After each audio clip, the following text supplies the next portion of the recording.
What's going on, ladies and gentlemen?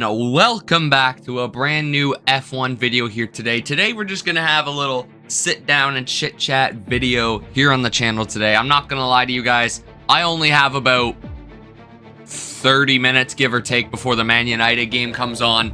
I don't have time to record a My Team video here this morning, so I just want to have a little sit down chit chat video. I gotta get some more videos pumped out, man. I am nowhere near as far ahead as I would like to be on the content, but I wanted to do more real life F1 stuff throughout the season, and we have a good opportunity to talk about the season so far. China just concluded last night as of recording this, so we'll talk a little bit about how the season has gone so far as we get into this video here today. But the main thing I want to talk about is Bahrain and Saudi Arabia getting canceled due to the conflict over in the Middle East. I mean, if I'm being honest with you, it is the right move. I mean, I'm going to try to keep this video as non-political as possible. But I mean, I don't think I have my phone on Do Not Disturb. I do. Okay, good. But, I don't even know how I'm supposed to not make it political, because it's a very political war happening over in the Middle East right now.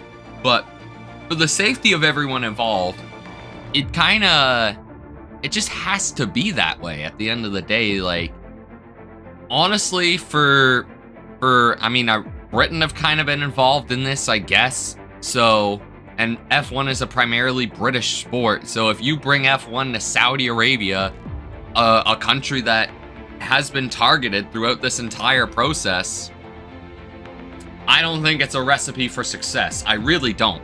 I really don't think it's a recipe for success in the slightest. But, I mean, we're about to have a UFC card at the White House in June, and a World Cup at the same time. That's it's all sketchy times. It's just all sketchy times right now. So, yeah, I mean, for the safety of everyone involved, it's best to just not send however many thousands and millions of people to countries that are directly or indirectly involved in wars that are very near to the country that's primarily in it. So, but another thing I want to talk about too is, you know, the season ends in the Middle East too. If this goes on throughout this goes on through November and December, we're more than likely going to end up with a Las Vegas season finale, guys. The season is going to end in Las Vegas if this keeps up, because unless they have a replacement at the ready, I don't know where they would go. Like, I'm trying to think. Oh my God, there's like, the only one that really stands out in my mind is Kailami. I honestly am surprised it didn't take F1 to Turkey, but I mean, Turkey's still pushing it on the how do I say it? The racing level sort of thing, if you get me, and where it is geographically and stuff. I mean, Mugello's always an option. It's probably going to be somewheres in Europe, to be honest with you. I mean, they sure as hell ain't going back to Russia. I don't know what you do, what replacement races you add, really. There's just so much up in the air right now is the thing. I mean, obviously we got the World Cup coming. That's going to add a layer into things. Like, oh my God, dude, it's crazy times right now. I mean, the season's off to a flying start. Mercedes have won the first two races of the year. George Russell and Kimi Antonelli dominating the first two races of the year. Yeah, Kimi had a great run in qualifying, man. Got out, got the lead. Well, actually, Hamilton took the lead at the start, but Antonelli got it back and was able to drive away with the lead from there. But yeah, I mean, the good thing is at least you had a bit of testing at Bahrain, so at least you got to see some on-track action in Bahrain. But I can't believe we're about to go from March 29th to May 1st without any on-track action in Formula 1. We're about to have a spring break, basically, is what's about to happen. And honestly, this season, it ain't too bad of an idea, especially, oh my god, especially considering that so many teams have struggled with reliability so far this year. It's almost like you get this 3-race blueprint after we get done Suzuka, which will be coming up this weekend by the time you guys see this video. It's basically, it gives you a 3-race blueprint of like, okay, what do we do? Like, how do we make our power unit more reliable?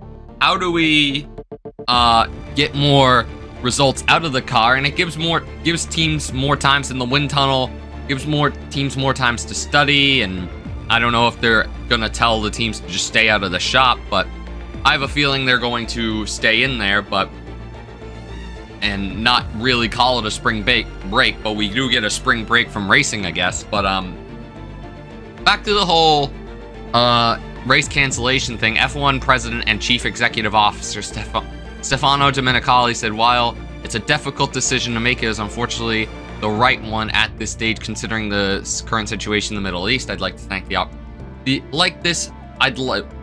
I want to take this opportunity to thank the FIA as well as our incredible promoters for their support and understanding as we're look forward to hosting us with their usual energy and passion. We cannot wait to be back with them as soon as circumstances allow us to do so. Yeah, I mean, hopefully the war's over soon. Hopefully this all gets resolved, but yeah, it's definitely a conflict right now in the Middle East, and we want to stay away from that ideally, because the last thing you want to see is like, oh, a friggin' missile just hit, I don't know, Esteban Ocon's plane, and you just don't want to see something stupid like that happen. So just for the safety of everyone involved, I think it's the right move. I mean, the Saudi Minister of Sport, Prince Abdulaziz bin Turk Al Fasil, correct me if I'm saying that wrong, he said the country was ready to host the race, and we respect the decision taken by Formula One regarding the 2026 calendar. However, Saudi Arabia was fully prepared to host the race once again in Jeddah, building on the success of the 5 editions we have delivered so far. I mean, honestly, guys, it kind of sucks not having Jeddah on the calendar. Jeddah's honestly one of my favorite tracks, especially to drive in the F1 game. I love Saudi Arabia to drive at. Apart from maybe that last corner, but even then, when you get Saudi Arabia right, man, when you get that Jeddah Corniche circuit right, whew, I mean, obviously there's a lot bigger circumstances that play into that factor, but yeah, it's a shame that we won't have it. I mean, it tends to be a bit of a boring race nowadays, but in terms of driving it in the F1 game, Saudi Arabia is up there, I gotta say. It'll definitely be weird not seeing a year of F1 with Bahrain not in it, but like I say, guys, we just gotta try and avoid areas where bombs and missiles are flying off like every 24 seconds, like airports are being taken out. Like, it's just not a good situation at all, so we just gotta avoid that as best as possible. But in terms of the season, in terms of where we're all going, I mean, Mercedes look like the class of the field right now. Ferrari are getting there. They're closing the gap. The Macarena wing is helping, I guess. I mean, it definitely helped at China, but I'm trying to think, who would you put in third at this point? To be honest, you could easily put I can't believe I'm saying this. I'm choking up as I say this, but you could easily put Haas in third right now.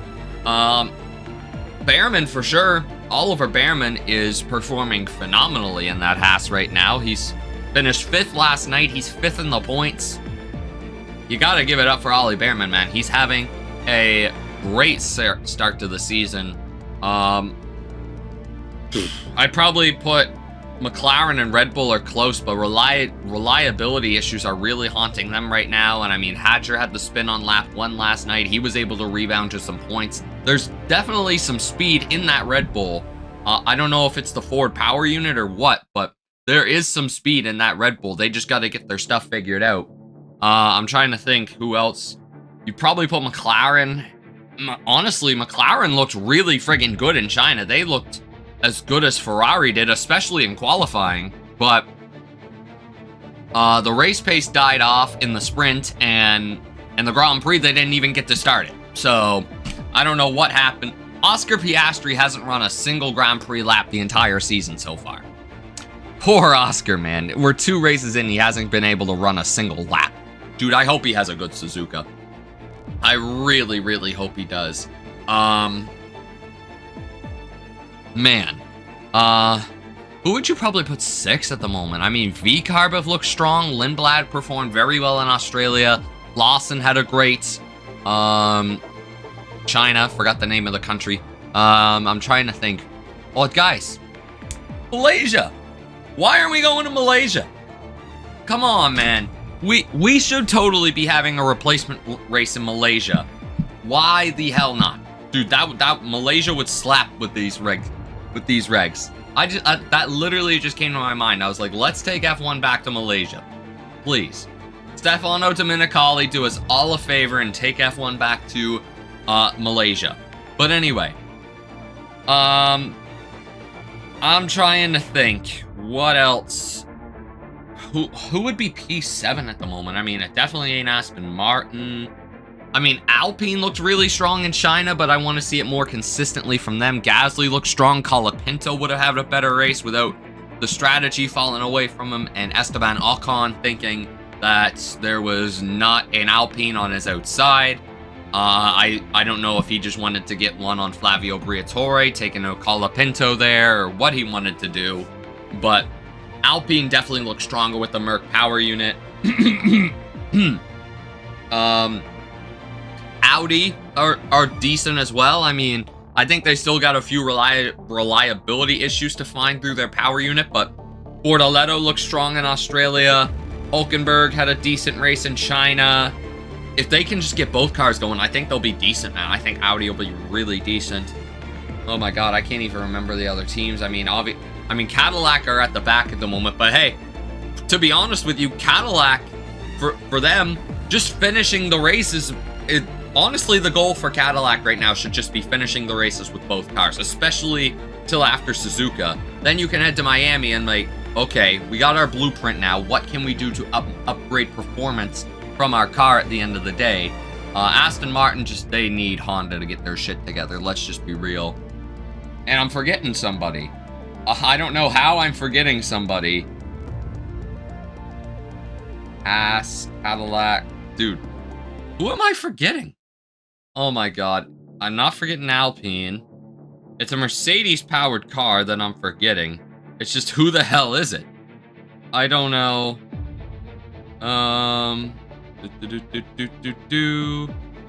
Results. Let's see. Who am I forgetting?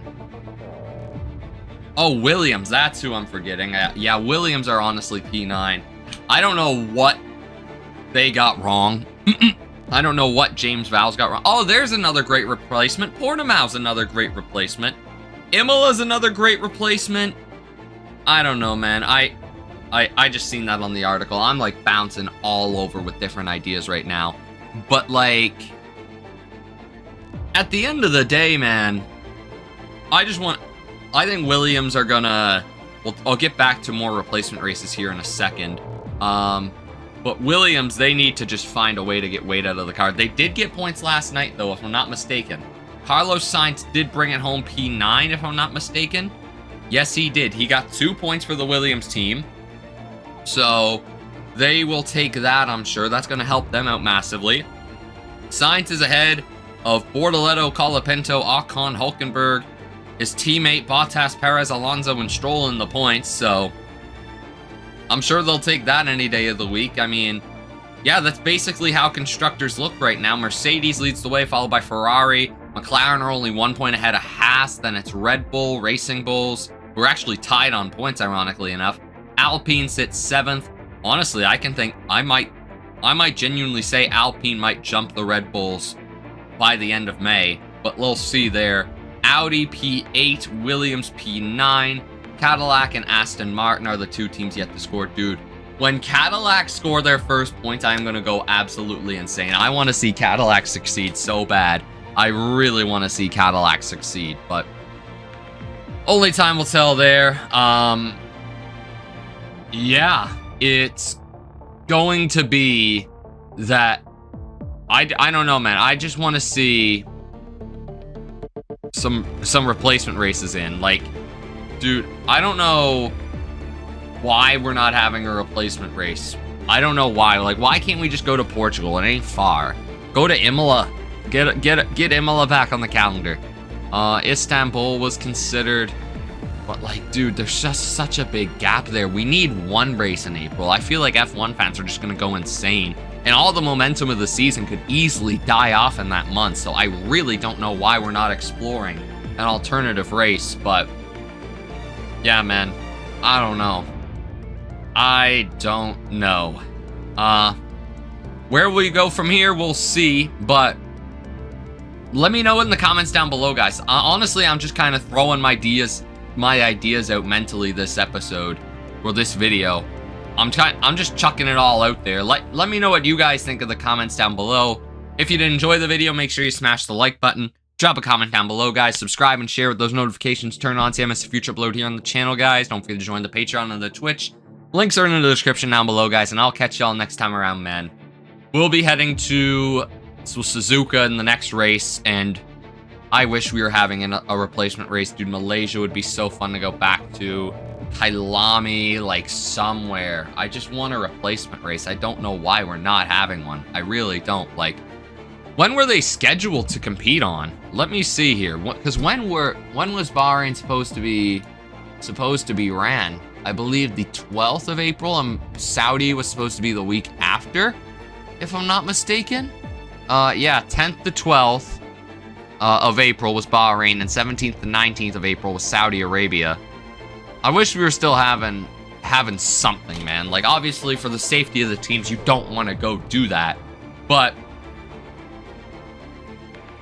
at the end of the day, I just wish we were having some sort of a replacement race, because there should be something to make up for that. You want to have the biggest F1 calendar ever, but when 2 races get called off in the same month, the only 2 races in the month of April, you don't call a replacement.